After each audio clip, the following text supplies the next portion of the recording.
नमस्कार शेतकरी बांधवांनो, मी मोहन चौधरी आजच्या या व्हिडिओमध्ये तुमचं स्वागत करतो। आज आपल्याबरोबर एक खूप स्पेशल गेस्ट आहे, मिस्टर सूरज चिमणे सर। हे ॲग्रिकल्चर स्पेशलिस्ट आहे आणि मागच्या 13 वर्षापासून त्यांना ॲग्रिकल्चर फील्डमध्ये एक्सपिरियन्स आहे। तर आज आपण एक खूप महत्त्वाचा विषय घेऊन सरांच्या बरोबर चर्चा करणार आहे। तर सगळ्यात पहिले आपण सरांचा परिचय घेऊया। सर, तुम्ही थोडक्यात तुमच्याबद्दल सांगा। नमस्कार शेतकरी बांधवांनो, माझं नाव सूरज दत्तात्रय चिमणे।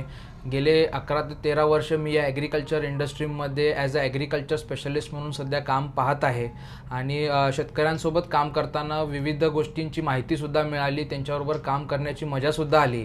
आणि आज आपण या पॉडकास्टमधनं आपण जाणून घेणार आहोत की कशा पद्धतीनं आपण शेतीमध्ये अजून चांगल्या पद्धतीनं नियोजन करून आपल्या पिकाचं उत्पादन जे आहे ते वाढवण्यासाठी प्रयत्न करू शकतो। तर आज आपण जाणून घेणार आहे की शेतीमधला खर्च खूप जास्त वाढला आहे आणि त्या मनाने आपल्याला उत्पादन मिळत नाहीये। तर त्याच्या मागचे मुख्य कारण काय आहे ते आज आपण सरांच्या माध्यमातून जाणून घेणार आहे।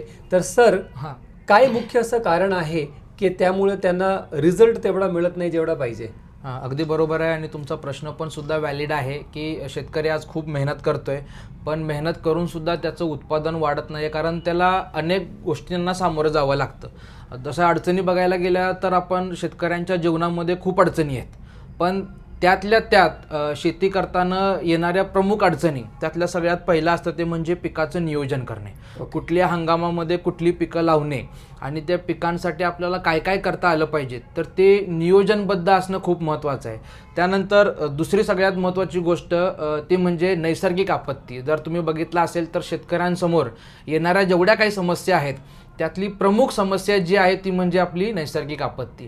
शेतकरी एवढं मेहनत करतो, दिवसभर राबतो, पण पिकाचं उत्पन्न पण चांगलं घेतो, पण उत्पन्न चांगलं घेतल्यानंतर त्याला जी तिसऱ्या प्रमाणामध्ये येणारी जी अडचण आहे ती म्हणजे अनस्टेबल मार्केट, ज्याला आपण मार्केटमध्ये अस्थिरता म्हणतो। शेतकरी चांगल्या पद्धतीनं पिकवू शकतो पण तो चांगल्या पद्धतीनं विकू शकत नाही।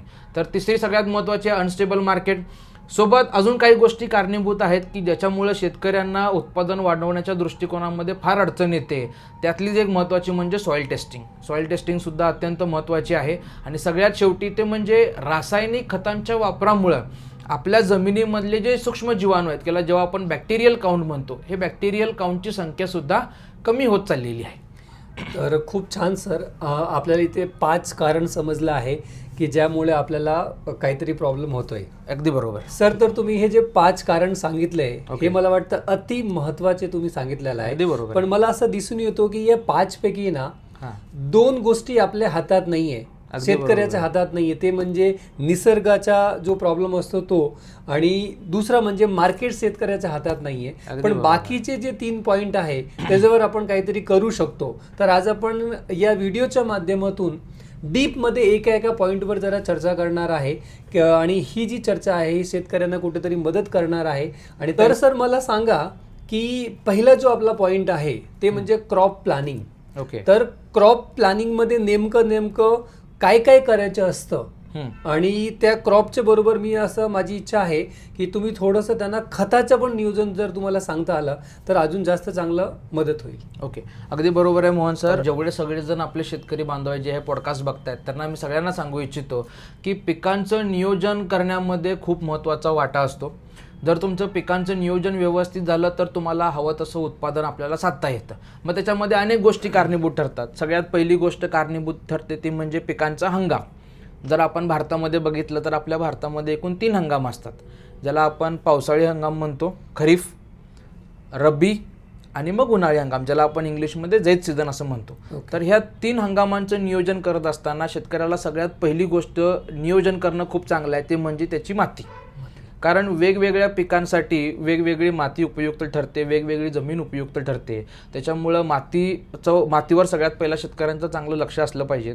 त्यानंतर दुसरं सगळ्यात महत्त्वाचं असतं ते म्हणजे बियाणांचं सिलेक्शन।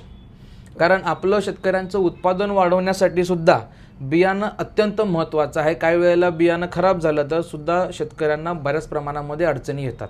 त्याच्यामुळं बियाणं खतांचं व्यवस्थित नियोजनबद्ध असणं खूप महत्त्वाचं आहे. योग्य वेळेला योग्य खतं चांगली वापरली गेली पाहिजेत. आणि मग कीड आणि रोग व्यवस्थापन, हे जर आपण सगळ्या गोष्टी व्यवस्थित जर सांभाळल्या तर आपण पिकांचं एक चांगल्या पद्धतीनं नियोजन करून आपण जे आपल्याला करायचं आहे की जसं आपल्याला उत्पन्न वाढवायचं आहे तर त्यासाठी आपण निश्चितपणे प्रयत्न करू शकतो. ग्रेट, फारच छान. तर हे 4 स्टेपमध्ये आपण त्याची प्लॅनिंग करू शकतो. Yes. आणि या 4 गोष्टीवर जर आपण फोकस केलं स्टेप बाय स्टेप तर आपण नक्कीच, मला असं वाटतंय की नक्की मदत होईल आपल्याला निश्चित खर्च कमी करण्यामध्ये. निश्चितच. आणि हे जर आपण ध्यानात ठेवलं तर आपण उत्पादनमध्ये पण वाढ करू शकतो. शकतो. तर सर आता आपण दुसऱ्या पॉईंटवर प्रकाश जरा टाकूया, थोडंसं बघूया दुसऱ्या पॉईंटवर. ते म्हणजे नेचर क्लॅमिटीज. तसं ते आपल्या हातात नाही आहे, कारण काय नेचर क्लॅमिटीजमध्ये असं म्हणलं जात आहे की जे आपण पेरलं आहे ते उगून येणार की नाही ते आपल्या हातात नाही आहे. आणि जर तो उगून आला तर पुढे तो टिकणार की नाही तो सुद्धा आपल्या हातात नाहीये. तर थोडंसं त्याच्यावर पण तुम्ही जरा प्रकाश टाका. बघा, नैसर्गिक आपत्ती, सर्वसामान्य शेतकरी, जो कोण शेतकरी शेती करतोय त्यांना सगळ्यांना या गोष्टीला सामोरं जावं लागतं. नैसर्गिक आपत्ती एक अशी गोष्ट आहे जी तुमच्या आमच्या हातामध्ये नाही आहे. गेले 1 वर्ष जर आपण महाराष्ट्रामध्ये बघितलं तर आपण अतिवृष्टीसुद्धा बघितली, पावसाळा खूप जास्त प्रमाणामध्ये बघितलं, बऱ्याच लोकांचं नुकसान झालं, बरोबर आहे. पण मी हे सांगू शकतो की हवामान बदलल्यानंतर त्याचा पिकांवरती परिणाम खूप मोठ्या प्रमाणामध्ये होतो. जसं ढगाळ वातावरण झालं तर किडींचा रोग आणि प्रादुर्भाव जो आहे हा आपल्याला खूप मोठ्या प्रमाणामध्ये बघायला सुद्धा मिळतो. तर ही एक अशी गोष्ट आहे जी आपल्या हातामध्ये नाही आहे, पण आपण प्रयत्न करू शकतो की जे पिकांमध्ये वाढते रोग आणि किडी आहेत त्याच्यावरती नियंत्रण आपल्या चांगल्या पद्धतीने आपल्याला करता येईल. म्हणजे योग्य वेळेवेळी जर आपण त्याचं नियोजन केला, खताचं व्यवस्थित जर नियोजन केला, किडीचं नियंत्रण जर आपण केलं, आणि त्याचबरोबर सर मला असं वाटतंय की जर आपण आपल्या पिकाची इम्युनिटी पॉवर म्हणजे प्रतिकारक क्षमता जरी चांगली केली तरी आपल्याला त्यातनं मदत मिळेल. 100% निश्चितपणे. बिकॉज कसं आहे की झाडांच्या विरुद्ध जर रोगांच्या विरुद्ध लढण्याची ताकद जर निर्माण झाली, थोडक्यात त्यांची इम्युनिटी जर स्ट्रॉंग झाली, तरी सुद्धा वातावरण बदललं जरी असेल तरी पिकं त्याच्यामध्ये चांगल्या पद्धतीनं तग धरून राहतात आणि फार असं काही नुकसान होत नाही त्याच्या. म्हणजे नुकसानचं प्रमाण आपण कमी करू शकतो. ग्रेट, फारच छान. तर तिसरा आणि सगळ्यात महत्त्वाचा जो पॉईंट आहे आणि तो आहे अनस्टेबल मार्केट. म्हणजे तो मार्केट आपल्या हातात नाहीये, त्याच्यावर तुम्ही काय सांगू शकता? बघा, अनस्टेबल मार्केट ज्याला आपण बाजारभाव अस्थिर असं म्हणतो, तर मागणी आणि पुरवठा या 2 गोष्टी असतात, तर त्या आपल्याला व्यवस्थित साधता आल्या पाहिजेत, पहिली गोष्ट. दुसरी गोष्ट, अनस्टेबल मार्केट ज्याला आपण म्हणतो, कारण ते आपल्या हातामध्ये नाही आहे. शेतकरी चांगल्या पद्धतीनं पिकवू शकतो, पण त्याला विकायचं म्हटलं तर त्याचं दुर्दैव असं आहे की त्यानं जे माल पिकवलेला आहे किंवा त्यानं जे प्रोडक्शन घेतलेलं आहे त्याचं भाव त्याला ठरवता येत नाही, बरोबर आहे. आणि म्हणून बऱ्याच वेळेला इम्पोर्ट एक्सपोर्टमध्ये आपल्याला खूप मोठ्या चॅलेंजेस येतात, त्याच्यामुळे शेतकऱ्यांचा उत्पादन खर्च सुद्धा निघत नाही. पण ती गोष्ट अशी आहे की त्याला आपण काही करू शकत नाही. तर आपण निश्चितपणे प्रयत्न करू की जसं आपण मार्केटमध्ये चांगल्या गोष्टी किंवा योग्य वेळेला, जसं मागणी आणि पुरवठा आपण म्हणतो, हंगामामध्ये कसं आहे आपण वेगवेगळ्या पिकांचं आपण घेतो, तर त्या दृष्टिकोनातून जर आपण बघितलं तर अस्थिर मार्केट तर आहेच, स्वाभाविक आहे. शेतकरी काय करू शकत नाही, ना तुम्ही काय करू शकता, ना आम्ही काय करू शकतो. फक्त एवढंच आहे की त्या परिस्थितीला आपल्याला सामोरं जाणं हा एकमेव पर्याय आहे. म्हणजे त्यात आपण क्रॉप प्लॅनिंग व्यवस्थित करून, म्हणजे ज्यावेळी ज्या वस्तूची मागणी असेल त्याप्रमाणे त्या क्रॉपला आपण करून चांगल्या पद्धतीने त्याचं एक थोडंफार कुठेतरी आपण कंट्रोल आणू शकतो. अगदी बरोबर. तर ते आहे. आणि सगळ्यात महत्त्वाचं जे तुम्ही सांगितले 4था पॉईंट, तो म्हणजे सॉइल टेस्टिंग. तर या पॉईंटवर आपल्याला जरा डीपमध्ये जर डिस्कस करायचं आहे की सॉइल टेस्टिंगचा काय महत्त्व आहे. ओके, हा ना, म्हणजे सॉइल टेस्टिंगमध्ये काय काय त्यांनी टेस्ट केलं पाहिजे आणि त्याचं महत्त्व काय आहे. अगदी बरोबर. 4था महत्त्वाचा मुद्दा आपल्या शेतीमध्ये आहे, अत्यंत महत्त्वाचा आहे, तो म्हणजे सॉइल टेस्टिंग. जवळपास जर आपण बघितलं तर फार असे कमी शेतकरी आहेत जे सॉइल टेस्टिंग करतात.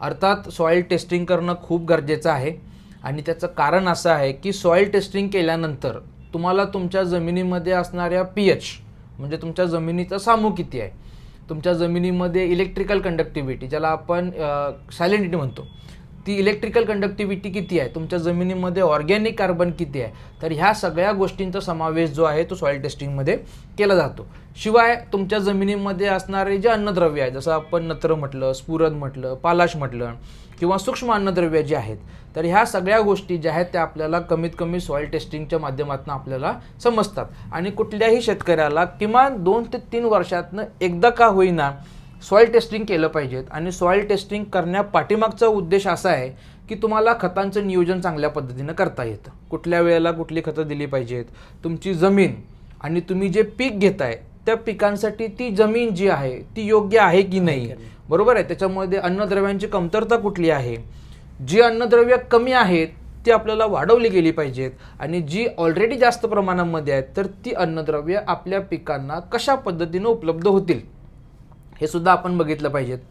दुसरा महत्त्वाचा मुद्दा तो म्हणजे ऑर्गॅनिक कार्बन. आता ऑर्गॅनिक कार्बन जर आपण बघितला तर दिवसेंदिवस आपल्या जमिनीमधनं ऑर्गॅनिक कार्बन जो आहे तो फार कमी होत चाललेला आहे. आणि त्याची कारणं पण तशीच आहेत, कारण आपण अतिप्रमाणामध्ये आपण रासायनिक खतांचा वापर केलेला आहे. आणि रासायनिक खतं आपण वापरलेली आहेत, पण त्याच्यामध्ये आपण शेणखत वापरणं बंद केलं, त्याच्यामध्ये आपण ताग असेल किंवा धेंचा असेल तर ही जी हिरवळीची खतं आहेत तर ही खतं आपण वापरणं बंद केलं. आणि दुर्दैव असं झालं की आपल्या जमिनीमधला जो सेंद्रिय कर्ब आहे हा हळूहळू आपल्याला कमी व्हायला लागला. तसं आपल्या जमिनीमध्ये 1% जास्त आपला सेंद्रिय कर्ब असला पाहिजे. बट प्रॉब्लेम काय आहे की रासायनिक खतांचा वापर आपण एवढा केलेला आहे, शिवाय शेणखत आपण कमी टाकतोय, त्याच्यामुळं आपल्या जमिनीमध्ये असणारा जो सेंद्रिय कर्ब आहे हा फार तर 0.50 असेल, 0.80 असेल, फार तर फार 1%. आता परवा दिवशी आमचे एक शेतकरी आहेत, त्यांनी मला सॉईल टेस्टिंगचा रिपोर्ट पाठवला होता.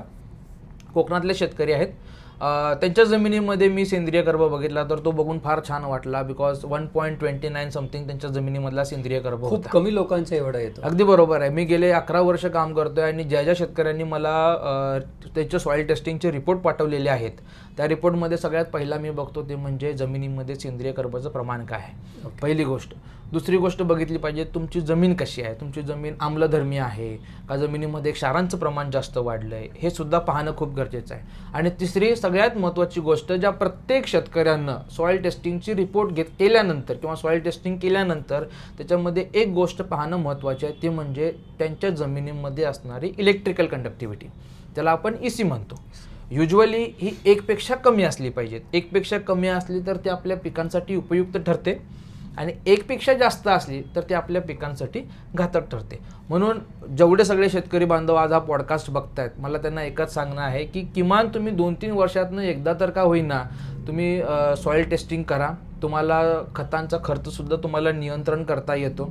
नाहीतर आता काय होतंय, शेजारच्यांनी खत टाकलं म्हणून मला आपण ते खत टाकायचं आहे, त्यांनी 1 बॅग टाकलं तर आपल्याला 1.5 ते 2 बॅग टाकणं गरजेचं आहे, असं आपण विचार करतो. आणि त्याच्यामुळं काय होतं की जमिनीवर अतिप्रमाणामध्ये भार पडलाय. आणि शेवटी जास्त जमिनीमध्ये भार पडल्यामुळं प्रॉब्लेम काय झाला की आपण जे काय खतं घेतोय टाकतोय किंवा आपण जी काय पिकं घेतोय त्याच्यावर परिणाम पडायला लागला. बरेचशी खतं पिकाला मिळणं बंद झाली, राईट. तर ह्या सगळ्या गोष्टी ज्या आहेत त्या आपल्याला व्यवस्थित बघायच्या आहेत. आणि म्हणून माझ्या दृष्टिकोनातनं सॉईल टेस्टिंग जी आहे ही अत्यंत महत्त्वाची आहे. म्हणजे थोडक्यात सांगायचं म्हटलं तर खताच्या ओव्हरडोजमुळे पण कुठेतरी नुकसान होतं. अगदी बरोबर, अगदी बरोबर, अगदी बरोबर. तर सर थोडंसं आपल्याला ह्या विषयावरती जरा डीप थोडंसं जायचं आहे अजून. ओके. की ऑर्गॅनिक कार्बन वाढवण्यासाठी शेतकरी काय प्रयत्न करू शकतो किंवा नैसर्गिक पद्धतीने ऑर्गॅनिक कार्बन वाढवण्यासाठी काय काय केलं पाहिजे ते थोडंसं जरा सांगा. बघा, नैसर्गिक पद्धतीनं जर तुम्हाला ऑर्गॅनिक कार्बन वाढवायचं असेल तर सगळ्यात महत्त्वाचं ते म्हणजे शेणखताचा वापर. शेणखत चांगलं कुजलेलं असेल तर ते आपल्या पिकांसाठी, आपल्या जमिनीसाठी फार उपयुक्त ठरतं. अर्धवट कुजलेलं शेणखत असेल तर ते अर्धवट कुजलेलं टाकण्यापेक्षा न टाकलेलं बरं, नुकसान करतं. त्यानंतर हिरवळीची खतं जी असतात, ज्याला आपण म्हणतो, ज्याला आपण ताग म्हणतो किंवा धेंचा म्हणतो, तर अशी जी हिरवळीची खतं आहेत ही आपल्या जमिनीमध्ये टाकणं महत्त्वाचं आहे. त्याच्यामुळं हळूहळू आपल्या जमिनीमधला सेंद्रिय कर्ब जो आहे तो वाढत जातो. जेवढे सगळे शेतकरी बघतायत त्यांना मी निश्चितपणे सांगेन, असं नाही की उद्या उठून तुम्ही 1 ट्रॉली शेणखत टाकलं म्हणजे तुमच्या जमिनीमधला सेंद्रिय कर्ब वाढला.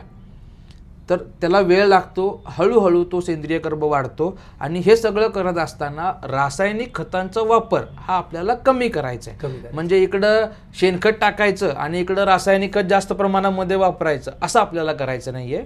रासायनिक खतांचं प्रमाण कमी करायचं आहे आणि जेवढं जास्त तुम्ही नैसर्गिक पद्धतीनं जमिनीमध्ये सेंद्रिय कर्ब वाढवण्याचा प्रयत्न कराल तेवढं तुमच्या जमिनीसाठी ते उपयुक्त ठरतं. म्हणजे शेती करताना ऑर्गॅनिक आणि रासायनिक बरोबर ह्याचं बॅलन्स करून करायला पाहिजे. बरोबर आहे. या दोन्हींची आपल्याला सांगड घालायची आहे आणि मग आपल्याला चांगल्या पद्धतीनं शेती आपल्याला करणं सोयीस्कर राहतं. फारच सुंदर सर.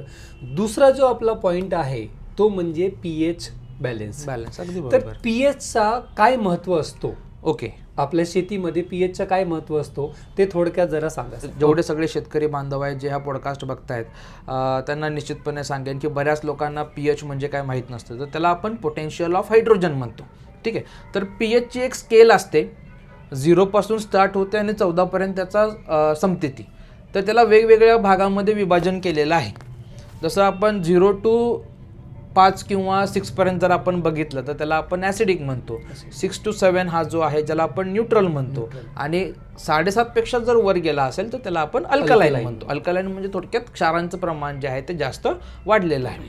आता प्रॉब्लेम काय होतो, पीएच जर कमी असेल म्हणजे समजा पीएच जर तुमच्या जमिनीचा 5.5 पेक्षा खाली असेल ज्याला आपण ॲसिडिक म्हणतो, आम्ल जमीन, तर अशा जमिनीमध्ये काय होतं, बरेचसे अन्नद्रव्य जे आपण टाकत असतो ते पिकाला फार कमी उपलब्ध होतात. ओके.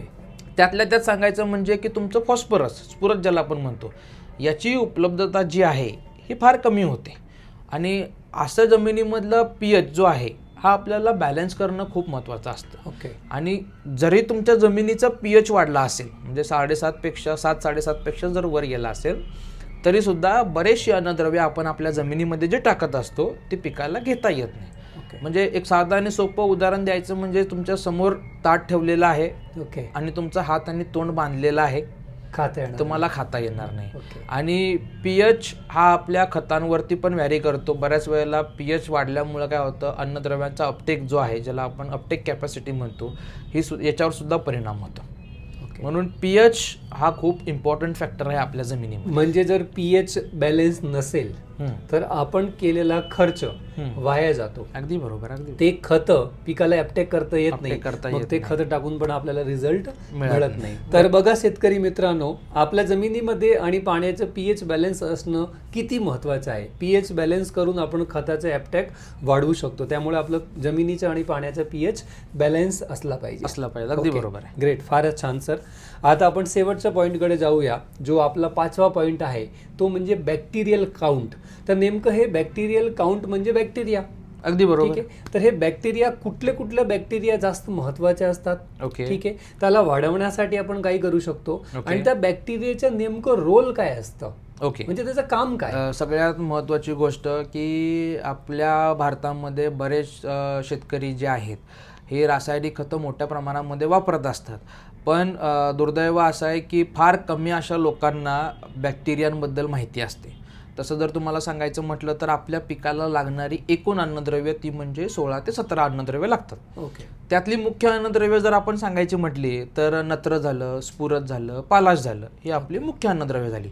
दुय्यम अन्नद्रव्य काय असतात तर कॅल्शियम, मॅग्नेशियम आणि सल्फर. आणि सूक्ष्म अन्नद्रव्य ज्याला आपण म्हणतो, ज्याच्यामध्ये आलं तुमचं झिंक आलं, कॉपर आलं, मॅंगनीज आलं, बोरॉन आलं, राईट. तर ही जी सूक्ष्म अन्नद्रव्य आहेत ही आपल्या पिकांसाठी लागणारी खूप उपयुक्त अन्नद्रव्य ज्याला आपण म्हणतो. आता बॅक्टेरिया कसं आहे की वेगवेगळ्या अन्नद्रव्यांचे सुद्धा बॅक्टेरिया तुम्हाला मार्केटमध्ये उपलब्ध मिळतात. ओके. आता प्रत्येक बॅक्टेरियाचा जो रोल आहे हा त्या अन्नद्रव्यांसाठी खूप महत्त्वाचा आहे. जसं आपण विचार करायचं म्हटलं तर नत्र, तर मार्केटमध्ये जर तुम्ही बघायला गेला तर मार्केटमध्ये नत्र स्थिर करणारे जीवाणू मोस्टली 2 असतात जे शेतकरी जास्त प्रमाणामध्ये वापरतात. एक असतो रायझोबियम आणि दुसरा असतो ॲझोटोबॅक्टर. हे 2 असे नायट्रोजन फिक्सिंग बॅक्टेरिया ज्याला आपण म्हणतो नत्र स्थिर करणारे जीवाणू. तर याचा रोल आपल्या जमिनीमध्ये नत्र स्थिर करण्यासाठी आहे. त्यातल्या त्यात सांगायचं म्हटलं तर रायझोबियम हा जो बॅक्टेरिया आहे हा द्विदल धान्य जे असतात त्याच्यात 2 डाळी होतात, तर अशा धान्यांमध्ये रायझोबियमचे रिझल्ट तुम्हाला फार सुंदर बघायला मिळतात. ओके. त्यानंतर एकदल आपण ज्याला म्हणतो ज्याच्यामध्ये फक्त एकच दाणा असतो, तर अशा पिकांमध्ये तुम्हाला ॲझेटोबॅक्टरचे रिझल्ट जे आहे ते फार छान सुंदर बघायला मिळतात. ओके. राईट. त्यानंतर दुसरं अन्नद्रव्य आहे ते बॅक्टेरिया येतो, ते म्हणजे आपलं स्फुरद उपलब्ध करून देणारे जीवाणू. आता सर्वांना मी सांगू इच्छितो की स्फुरद एक असं अन्नद्रव्य आहे जे पिकाला फार कमी प्रमाणामध्ये उपलब्ध होतं. ओके. कारण आपण जेवढं स्फुरद टाकतो त्याच्यापेक्षा जास्त स्फुरद जे आहे ते आपल्या जमिनीमध्ये स्थिर राहतं, ज्याला आपण फिक्स म्हणतो. फिक्स होऊन जातं आणि त्याचा फायदा ना तुमच्या जमिनीला होतो ना तुमच्या पिकाला होतो. तर त्यासाठी सुद्धा मार्केटमध्ये बॅक्टेरिया अवेलेबल आहेत, ते म्हणजे स्फुरद उपलब्ध करून देणारे जीवाणू. म्हणजे जे स्फुरद तुमच्या जमिनीमध्ये पडून आहे, जे पिकाला घेता आलेलं नाहीये, तर असे स्फुरद उपलब्ध करून देण्याचं काम ह्या PSBच्या माध्यमातून होतं, म्हणजे अर्थात फॉस्फरस सोल्युबलायझिंग बॅक्टेरिया. आणि तिसरं अन्नद्रव्य ज्याला आपण म्हणतो, ज्याला आपण पोटॅश म्हणतो, तर पोटॅश सोल्युबलायझिंग बॅक्टेरिया म्हणजे तुमच्या जमिनीमध्ये असणारं पोटॅश हे सुद्धा पिकाला उपलब्ध करून देण्याचं काम जे आहे ते या बॅक्टेरियाच्या माध्यमातून होत असतं. आणि आपल्या शेतीसाठी बॅक्टेरियांचा रोल जो आहे हा खूप महत्त्वाचा आहे. म्हणजे आपण जी काय खतं असतं ही कच्ची असतात. ओके. तर त्याला प्रोसेस करून पिकाला उपलब्ध करून देणारे हे 3 बॅक्टेरिया जे मार्केटमध्ये खूप मोठ्या प्रमाणामध्ये चालतात. ओके. पण बॅक्टेरियल काउंट, आपण बॅक्टेरियाचा वापर करत असताना आपल्याला एक गोष्ट लक्षात घेतली पाहिजेत, कारण वेगवेगळे फॅक्टर्स या बॅक्टेरियावरती परिणाम करत असतात. जसं जर आपण सांगायचं म्हटलं तर रासायनिक खतं, त्याचा इम्पॅक्टसुद्धा ह्या बॅक्टेरियांवरती होतो. काही वेळेला आपण रासायनिक कीटकनाशकं वापरतो, तणनाशक वापरतो, तरी त्याचा इम्पॅक्ट जो आहे त्या बॅक्टेरियांवरती तुम्हाला जास्त प्रमाणामध्ये बघायला मिळतो. काही वेळेला तापमान वाढलं असेल, टेम्परेचर वाढतं, तर त्याचा इम्पॅक्टसुद्धा तुम्हाला बॅक्टेरियावरती बघायला मिळतो.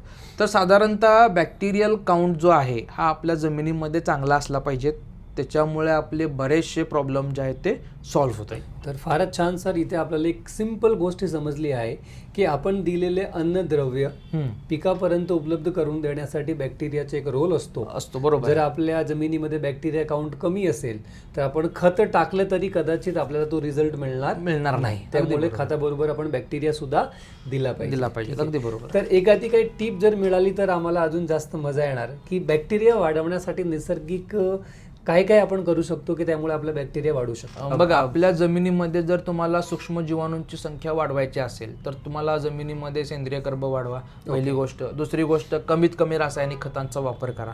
आणि तिसरी गोष्ट सगळ्यात महत्त्वाची म्हणजे आज प्रत्येक शेतकऱ्याला ह्या बॅक्टेरियाबद्दल माहीत असणं गरजेचं आहे. जे तुम्हाला आता मी 3 बॅक्टेरिया सांगितले, नत्र स्थिर करणारे जीवाणू, स्फुरद उपलब्ध करून देणारे जीवाणू आणि पोटॅश उपलब्ध करून देणारे जीवाणू.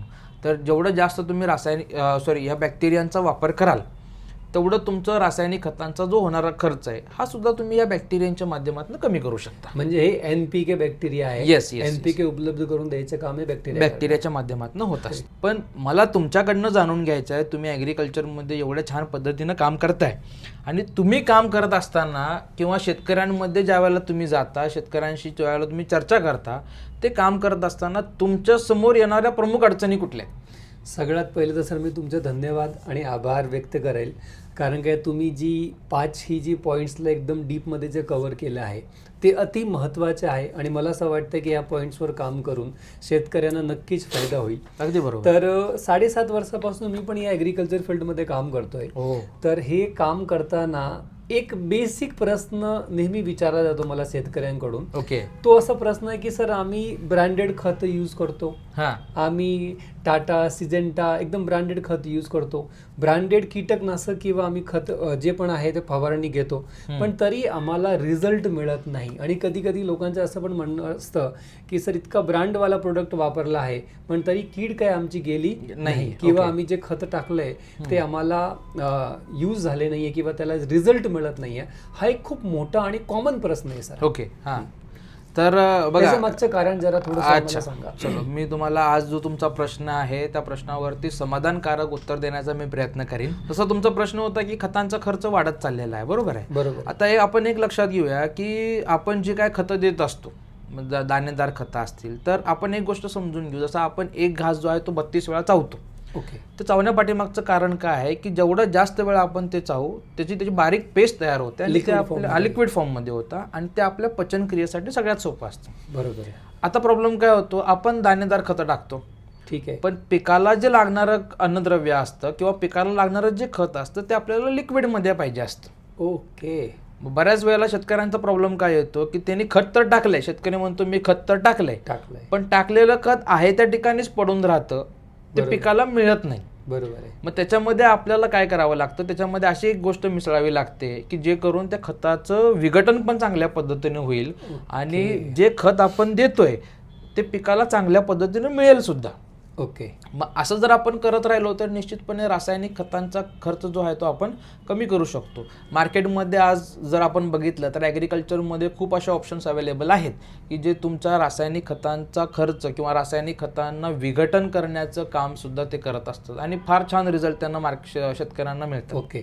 म्हणजे शेतकऱ्यांनी जो खत दिला आहे तो पिकापर्यंत पोहोचला नाही, त्याचं विघटन झालं नाही आणि पिकाला उपलब्ध झाला नाही. हा एक मोठा आणि मेजर कारण आहे की आपण खत दिला पण तो पिकाला उपलब्ध झाला नाही. आणि त्याच पद्धतीने जे इतर जे स्प्रेज आहे ज्याला आपण फवारणी म्हणतो, त्या फवारणी पण रिझल्ट देत नाही असं शेतकऱ्यांचं म्हणणं असतं. त्याचं मागचं जरा थोडंसं कारण सांगा. अच्छा, तुम्हाला आता स्प्रेच्या माध्यमातून सुद्धा सांगतो की बरेच शेतकरी स्प्रे सुद्धा करत असतात पण तरी सुद्धा त्यांना रिझल्ट जो आहे तो म्हणावा तसा येत नाही.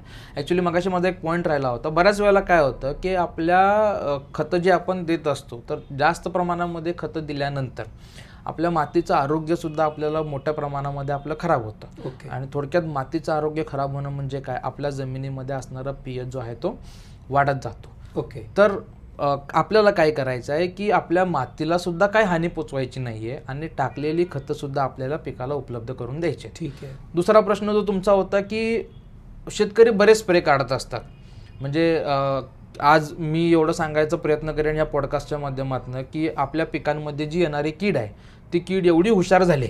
ओके. ठीक आहे. कीड एवढी हुशार झाली की ती कंट्रोल करायची म्हटली तरी आपल्याला घाम फुटतो अशी ती कीड आहे आणि वेगवेगळ्या पिकांमध्ये वेगवेगळ्या प्रकारची कीड आपल्याला बघायला मिळते. उदाहरण द्यायचं म्हटलं तर मिरचीवर आपण बघितलं तर थ्रिप्स अटॅक मोठा होतो. बरोबर आहे. टोमॅटो बघितलं तर पांढरी माशी असेल, व्हायरस असेल. ऊसामध्ये जर आपण विचार केला तर हुमणी अळीचा प्रादुर्भाव खूप जास्त बघायला मिळतो. तर अळ्यांचा आणि रस शोषणाऱ्या किडींचा जो अटॅक आहे हा खूप मोठ्या प्रमाणामध्ये होतो. पण प्रॉब्लेम काय होतो माहिती आहे का की आपण जे स्प्रे करत असतो, ठीक आहे, शेतकऱ्यांना स्प्रेमध्ये रिझल्ट न येण्याचं सगळ्यात मोठं कारण आहे की आपण काय करतो, मार्केटमधनं जे काय औषधं आणतो ते औषधं आणून आपण पंपामध्ये टाकतो आणि पंपामध्ये टाकल्यानंतर त्याचा स्प्रे करतो. ओके. आता स्प्रे केल्यानंतर बऱ्याच वेळेला काय होतं की पानाचा एक स्वाभाविक गुणधर्म आहे किंवा पाणी जे असतं त्या पाण्याचा सुद्धा एक गुणधर्म आहे, ते ज्या ठिकाणी पडून राहतं, ज्या ठिकाणी त्याचा स्प्रे होतो त्या ठिकाणी ते पडून राहतं थेंबाच्या रूपामध्ये, ते पसरत नाही. ओके. तर आपल्याला त्याच्यामध्ये असं काहीतरी मिसळलं गेलं पाहिजे की जेणेकरून ते औषध त्या पानावरती चिकटून पण राहील, ते औषध त्या पानावरती पसरेल सुद्धा आणि ते औषध त्या पानाच्या आतमध्ये सुद्धा जाईल. ओके. तर याच्यामुळं काय होतं की एकदा तुमचं औषध पानाच्या आतमध्ये गेलं, पानाच्या आतमध्ये औषध पसरलं तर वारंवार आपल्याला स्प्रे करण्याची गरज लागत नाही. ओके. म्हणजे सांगायचा अर्थ असा आहे तुमचा की आपण फवारणी करताना एक चांगला स्टिकर वापरला पाहिजे. अगदी बरोबर. अगदी बरोबर. चांगला स्टिकर वापरला तर त्याचा रिझल्ट चांगला येऊ शकतो. तर सर एक कॉमन क्वेश्चन आहे जे सगळे लोक विचारणार, म्हणजे उत्साह वाढला असेल आपले प्रेक्षकांच्या किंवा शेतकरी बांधवांचे की मार्केटमध्ये खूप सारे स्टिकर आहे, आम्ही ऑलरेडी स्टिकर वापरतो. ओके. ते म्हणतात की आम्ही ऑलरेडी स्टिकर घेतोय, वापरतोय, पण तरी आम्हाला रिझल्ट मिळत नाही. तर तुमच्या अनुभवामध्ये तुम्ही आम्हाला सांगू शकता का, तुम्ही इतक्या वर्षापासून तुम्ही या क्षेत्रात काम करताय, तर मार्केटमध्ये उपलब्ध असणारा एक बेस्ट स्टिकर तुम्ही कुठला रेकमेंड करता? ओके. बघा, सगळ्यात महत्त्वाचं काय आहे की आज ॲग्रिकल्चर एवढं ॲडव्हान्स झालेलं आहे आणि ॲग्रिकल्चरमध्ये नवीन नवीन टेक्नॉलॉजी येते, बरोबर आहे. तर सगळ्यात महत्त्वाचं काय असतं की फक्त आपल्याला स्टिकरवर अवलंबून राहायचं नाही आहे, तर स्टिकरसोबत अजून 4 गोष्टी आपल्याला बघायला पाहिजेत. पहिला असतं स्टिकर, नो डाऊट आपण जी काय औषधं वापरतो ती पानावरती चिकटून राहिली पाहिजेत. दुसरं सगळ्यात महत्त्वाचं असतं ते म्हणजे तुमचं औषध जे आहे त्या पानावरती पसरलं गेलं पाहिजे, ज्याला आपण स्प्रेडर म्हणतो. स्प्रेडर. तिसरं सगळ्यात महत्त्वाचं असतं ते म्हणजे पेनिट्रेटर. पेनिट्रेटर म्हणजे काय की समजा तुम्ही औषध वर फवारलेलं आहे तर ते पानाच्या खालपर्यंत घेऊन जाण्याची ताकद त्या औषधामध्ये पाहिजे. म्हणजे मुरलं पाहिजे. औषध थोडक्यात आपण जर सांगायचं म्हटलं शेतकऱ्यांच्या भाषेमध्ये तर ते औषध जे आहे त्या पानामध्ये मुरलं पाहिजेत. आणि सगळ्यात महत्त्वाची गोष्ट असतं त्याला चौथा आपण एक पॉईंट म्हणतो ज्याला आपण होमोजिनियस मिक्सचर म्हणतो. होमोजिनियस मिक्सचर म्हणजे काय, ते जे तुम्ही औषध फवारताय ते औषध पाण्यासोबत व्यवस्थित मिक्स झालं पाहिजे. ओके. आपण आता सविस्तर चर्चा करूया की स्टिकर काय काम करतं, स्प्रेडर काय काम करतं, त्यानंतर पेनिट्रेटर काय काम करतं आणि होमोजिनियस मिक्सचरचं काय काम असतं. तर आय होप सो की तुमचे जेवढे सगळे शेतकरी बांधव आज हा पॉडकास्ट बघतायत त्यांना तुमच्या माध्यमातून काहीतरी नवीन माहिती त्यांना मिळेल आणि ती माहिती त्यांच्या शेतीसाठी नक्की उपयुक्त ठरेल 100%. अशी मी आशा करतो. Yes. आणि जो तुमचा प्रश्न होता की स्टिकर, बघा स्टिकर काय असतो की आपण जे औषध फवारतो ते फवारलेलं औषध पानावर चिकटून ठेवणारा घटक म्हणजे स्टिकर असतो. बरोबर. बरोबर आहे. आता बरेच शेतकरी काय करतात की फक्त पावसाळ्यामध्ये स्टिकर वापरतात. बरोबर आहे. ठीक आहे, बरेच शेतकरी काय करतात फक्त पावसाळ्यामध्ये स्टिकर वापरतात. बरं.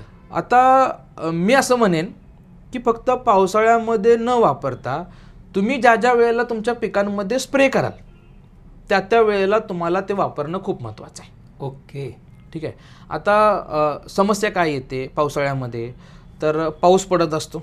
ठीक आहे, रिमझिम पाऊस पडतो आणि जसं मी तुम्हाला सांगितलं की पाण्याचा गुणधर्म काय असतो की तो ज्या ठिकाणी पडतो त्या ठिकाणी तो पडून राहतो, ते पसरत थेंब राहते. ठीक आहे.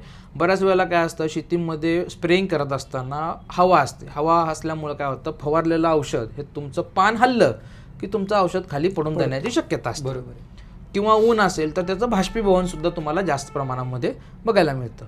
मग स्टिकर काय काम करतं, तुम्ही जे औषध फवारताय हे पानावरती चिकटून ठेवण्याचं काम करतं. ओके. आणि त्याच्यामुळे काय होतं की तुमचं औषध जे आहे ते वाया जात नाही. म्हणून सर्व शेतकरी बांधवांना विनंती आहे की फक्त पावसाळ्यामध्ये न वापरता ज्या ज्या वेळेला तुम्ही तुमच्या शेतांमध्ये स्प्रे करा. ओके.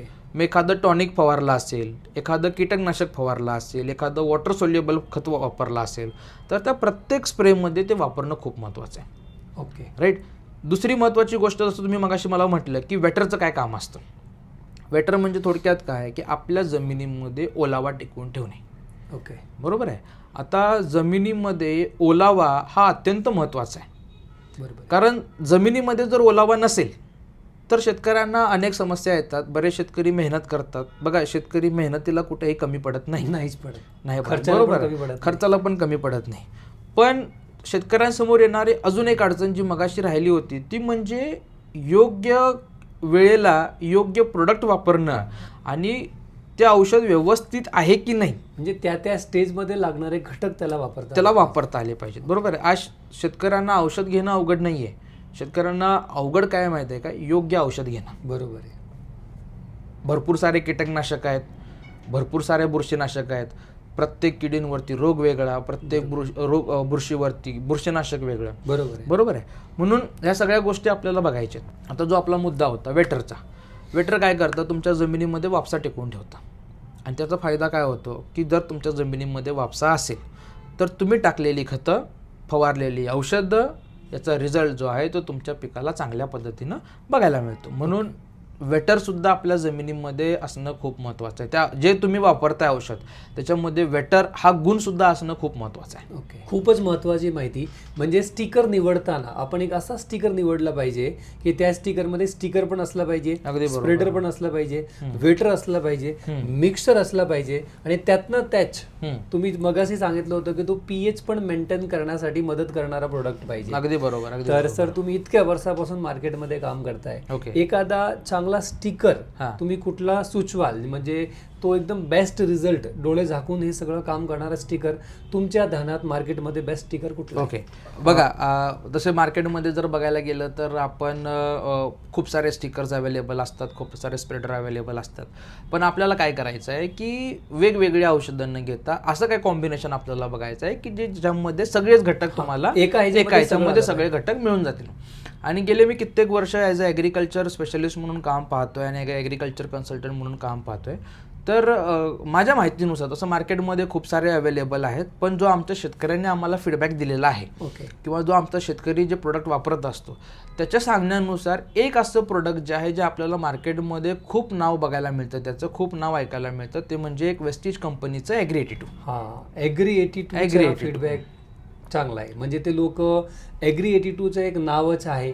आम्ही पण फील्डमध्ये काम करताना बरेच वेळी लोक शेतकरी असे बाटली घेऊन येतात की सर आम्ही हा स्टिकर वापरतो. ओके. तर त्या स्टिकरचे खरंच सुंदर आणि चांगले फीडबॅक आहे, त्यात काही डाऊट. अगदी बरोबर सर. अजून मी तुम्हाला सांगेन की one of the most trusted brand ज्याला आपण म्हणतो, कारण माझ्या माहितीनुसार तुम्ही आता एवढी वर्ष झालं काम करताय, तुम्ही मला करेक्ट करा, 2008 ह्या वर्षी हा आय थिंक ॲग्री82 जो आहे हा वेस्टेजमध्ये इन्क्लूड करण्यात आला होता. ओके. ठीक आहे. आणि तुम्ही विचार करा 2008मध्ये जो प्रोडक्ट आला आहे त्याच्यावर आपण चर्चा 2025मध्ये करतोय. ओके. म्हणजे जवळपास ऑलमोस्ट 17 वर्ष झालेत त्या प्रोडक्टला. वन ऑफ द मोस्ट जे आम्हाला शेतकऱ्यांची पहिली पसंती ज्याला आपण म्हणतो, किंवा जे शेतकरी आम्हाला फोन करून सांगत असतात, तर माझ्या माहितीनुसार तर म्हणजे मला असं वाटतं प्रत्येकाला वाटणं वेगळं आहे, प्रत्येकाचे मार्केटमध्ये ऑप्शन चॉईस वेगळे आहेत, पण माझ्या माहितीनुसार किंवा मला जे आवडलेलं प्रोडक्ट आहे ते म्हणजे वेस्टेज कंपनीचं ॲग्री82. कारण ते स्टिकरचं तर काम करतंच, ठीक आहे. दुसरं मी मगाशी तुम्हाला म्हटलं की वेटरचं सुद्धा ते चांगल्या पद्धतीनं काम करतं. तिसरं ते चांगलं काम करतं ते म्हणजे पेनिट्रेटर. पेनिट्रेटर म्हणजे काय, आता हा अत्यंत महत्त्वाचा भाग आहे आणि जेवढे सगळे शेतकरी बांधव असतील ह्या व्हिडिओच्या माध्यमातून त्यांना समजून घेणं खूप महत्त्वाचं आहे. बघा, लक्षात घ्या, आपल्या पिकांमध्ये जी रस शोषणारी कीड असते, ही रस शोषणारी कीड कुठे असते, तर पानाच्या वरती नसून पानाच्या खालती असते. आता बऱ्याच वेळेला आपण जे औषधं फवारणी करत असतो, जसं जर तुम्हाला सांगायचं म्हटलं तर मिरचीमध्ये थ्रिप्सचा अटॅक जास्त होतो, त्यानंतर टोमॅटोमध्ये पांढरी माशीचा अटॅक जास्त होतो, कपाशी असेल तर कपाशीमध्ये तुडतुड्याचा अटॅक जास्त होतो. बरोबर. तर वेगवेगळ्या पिकांमध्ये रस शोषणाऱ्या किडींचा अटॅक जो आहे तो वेगवेगळा असतो. आता फवारत असताना आपण औषध कुठे फवारतो, तर आपण औषध फवारतो पानांच्या वरती. आता इथं आपल्याला थांबायचं नाही आहे. आपलं काम नाही एवढं नाही की मी मार्केटमधनं एखादं स्टिकर आणलं, त्याच्या औषधामध्ये टाकलं, फवारणी केली, आता पुढचं ते काम बघून घेईल, मी निश्चिंत, असं आपल्याला करायचं नाही आहे. तर त्याच्यामध्ये पेनिट्रेटर हा गुण महत्त्वाचा आहे. पेनिट्रेटर म्हणजे काय, की तुम्ही फवारलेलं औषध जे आहे ते पानांच्या आतमध्ये गेलं पाहिजे. तसं तुम्ही मगाशी म्हटलात की ते औषध जे आहे ते मुरलं पाहिजेत, पानांच्या आतमध्ये गेलं पाहिजेत. आणि त्याचा फायदा काय होतो माहिती आहे का, की एकदा तुमचं औषध पानाच्या आतमध्ये गेलं तर जी काय रस शोषणारी कीड आहे त्याचं नियंत्रण तुम्हाला त्याच्यामध्ये चांगल्या पद्धतीनं बघायला मिळतं. म्हणून पेनिट्रेटर सुद्धा महत्त्वाचा आहे. चौथा मुद्दा अत्यंत महत्त्वाचा, ज्याला आपण होमोजिनियस मिक्सचर म्हणतो, म्हणजे जी काय आपण औषधं वापरतो ती औषधं पाण्यामध्ये एकत्र मिक्स झाली पाहिजे, म्हणजे एकजीव झाली पाहिजे, एकजीव झाली पाहिजेत. बरोबर आहे. आणि म्हणून मी मगाशी म्हटलं की आपण एखादं प्रोडक्ट निवडत असताना पर्टिक्युलरली एका गोष्टीवर काम न करता ते अनेक गोष्टींवर त्याचं काम असलं पाहिजे, ऑलराऊंडर ज्याला आपण म्हणतो. मग होमोजिनियस मिक्सचर अत्यंत महत्त्वाचं आहे. का महत्त्वाचं आहे, कारण आज जर आपण बघितलं तर पंपामध्ये आपण काय करतो, शेतकरी औषधं मिक्स करत असतो आणि वेगवेगळ्या प्रकारचे औषधं जे आहेत ते आपण मिक्स करतो. काही औषधं पावडर स्वरूपामध्ये असतात, काही औषधं लिक्विडमध्ये असतात, त्याच्यामध्ये थोडंसं तेलकटपणा असतो. हां, बरोबर आहे. बरोबर आहे. बऱ्याच वेळेला काय होतं की औषध पाण्यामध्ये एकत्र मिक्स होत नाही, वर तरंगतं, ज्याला आपण आमच्या कोल्हापूर भाषेमध्ये तवंग म्हणतो. जसं रश्याच्या वरती तवंग असतो तसं तवंग असतो, ते वर तरंगत असतं. आणि एखादं औषध जर समजा पाण्यामध्ये व्यवस्थित एकजीव झालं नसेल तर त्याचा रिझल्ट तुम्हाला फील्डमध्ये बघायला मिळतो, एकसारखा रिझल्ट तुम्हाला बघायला मिळतच नाही. काही वेळेला रोग लवकर कंट्रोल होतो, काही वेळेला वेळ लागतो, काही वेळेला औषध पिकांची उंची तुम्हाला कमी जास्त बघायला मिळते.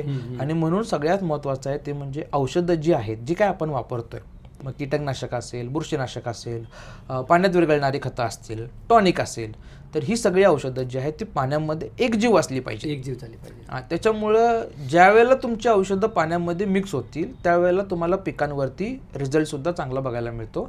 आणि पाचवा महत्त्वाचा मुद्दा आहे तो म्हणजे पाण्याचा pH. तर माझ्या माहितीनुसार ॲग्री82 जे आहे हे पाण्याचं pH बॅलन्स करण्यासाठी सुद्धा काम करतं. म्हणून एखादं प्रोडक्ट निवडत असताना तुम्ही पहिलं बघा की ते किती वर्ष जुनं ब्रँड आहे, नंबर 1. नंबर 2, ते निवडत असताना, एखादी गोष्ट निवडत असताना किंवा एखादं औषध निवडत असताना ते एका गोष्टींवर काम न करता विविध गोष्टींवर त्याचं काम असलं पाहिजे, राईट. आणि सर्वसामान्य शेतकऱ्यांना परवडेल असं, सर्वसामान्य शेतकऱ्यांना रिझल्ट येईल असं ते प्रोडक्ट आपल्याला बघायचं आहे. म्हणून मी मगाशी म्हटलं की माझ्या चॉईसनुसार किंवा मला जे आवडतं किंवा आम्ही जे रिझल्ट घेतो ते म्हणजे आपला ॲग्री82. म्हणजे तुमचा आवडता किंवा फेवरेट जो प्रोडक्ट आहे स्टिकरमध्ये, हां, तो आहे ॲग्री82. ॲग्री82. तर मी शेतकरी बांधवांना मध्ये एक नक्की सांगणार की तुम्ही कधीही जेव्हा फवारणी करता, स्प्रे करायचं म्हणलं तर कंपल्सरी तुम्ही स्टिकर नक्की वापरा. स्टिकर वापरल्यामुळे तुमचा खताचा खर्च कमी होतो आणि त्याचबरोबर रिझल्ट चांगला येतो. आणि तुम्ही मार्केटमध्ये कुठलाही स्टिकर घेऊ शकता, ती तुमची चॉईस आहे. पण सरांचा अनुभव जर तुम्हाला घ्यायचे असेल किंवा सरांच्या अनुभवाप्रमाणे जर तुम्हाला एखादं प्रोडक्ट वापरायचे असेल तर तुम्ही ॲग्री82 प्रोडक्ट हा नक्की वापरा. मला पण मार्केटमध्ये या प्रोडक्टचे खूप चांगले फीडबॅक मिळाला आहे आणि शेतकऱ्यांचा असं फीडबॅक की खरंच हा प्रोडक्ट चांगला आहे. अगदी बरोबर. म्हणून मी म्हटलं की एक ॲग्री82 जर सांगायचं म्हटलं तर एकूण 5 प्रकारचं ते काम करतं. त्याच्यामध्ये अजून एक महत्त्वाचा मुद्दा आहे जो तुमच्या शेतकऱ्यांना या व्हिडिओच्या माध्यमातून समजेल, ते म्हणजे जी काय आपण वॉटर सोल्युबल खतं वापरत असतो, ठीक आहे, तर त्या वॉटर सोल्युबल खतांचा अपटेक सुद्धा या ॲग्री82 मुळे चांगला होतो असा आम्हाला बऱ्याच शेतकऱ्यांनी सुद्धा फीडबॅक दिलेला आहे. Okay, right. तर आज या व्हिडिओच्या माध्यमातून किंवा आज मोहन सर तुमच्या माध्यमातून जेवढे तुमचे शेतकरी असतील किंवा जेवढे हा पॉडकास्ट बघत असतील तर त्यांना मला एकच सांगणं आहे की आपल्याला काय काम करायचं आहे की खर्च कसा तुमचा नियंत्रण करता येईल, कमीत कमी औषधांमध्ये रिझल्ट कशा पद्धतीनं आपल्याला चांगलं करता येईल. आणि जे मी तुम्हाला आज सांगितलं की वेगवेगळ्या प्रकारचं स्टिकर असेल, ॲक्टिवेटर असेल, स्प्रेडर असेल, वेटर असतील, तर हे करत असताना एक छोटासा बदल हा तुमच्या स्प्रेला अत्यंत प्रभावी ठरू शकतो. म्हणजे फक्त एक छोटासा बदल, जे तुमचा प्रश्न होता की रिझल्ट येत नाही, वारंवार स्प्रे करावा लागतो, तर हा जो छोटासा बदल आहे जो मी तुम्हाला आत्ता सांगितला ॲग्री82 बद्दल, हा फक्त एक छोटासा बदल केल्यामुळं तुम्ही बघाल की बऱ्याच शेतकऱ्यांचे अनुभव तुम्हाला चांगले ऐकायला मिळतील. बऱ्याच शेतकऱ्यांच्या फवारणीचा खर्च कमी होईल, बऱ्याच शेतकऱ्यांच्या खतांचा खर्च कमी होईल. तर मी अपेक्षा करतो की आज जो काय आपण इथं डिस्कस करतोय किंवा जे काय आज तुम्ही सांगितलेलं आहात ते प्रत्येक शेतकरी बघेल, व्यवस्थित ऐकेल, समजून घेईल आणि आपल्या पद्धतीनं शेतीमध्ये चांगल्या पद्धतीनं काम करेल अशी मी अपेक्षा करतो. तर सर, तुम्ही दिलेली माहिती खरंच मोलाची आहे आणि ह्या माहितीमध्ये प्रत्येक शेतकऱ्याला नक्कीच फायदा होणार आहे. अगदी तुम्ही इथे आले, आम्हाला वेळ दिला आणि खूप छान माहिती दिली. तुमचे खूप खूप धन्यवाद. Thank you so much. तर शेतकरी मित्रांनो, तुम्हाला ही जर माहिती आवडली असेल तर ही माहिती जास्तीत जास्त शेतकऱ्यांच्या बरोबर शेअर करा आणि त्याचबरोबर तुमचे काही प्रश्न असेल तर तुम्ही खाली कमेंट बॉक्समध्ये तुमचे प्रश्न पण विचारू शकता. तर थँक्यू सो मच. जय हिंद, जय महाराष्ट्र, जय शिवराय. Thank you so much.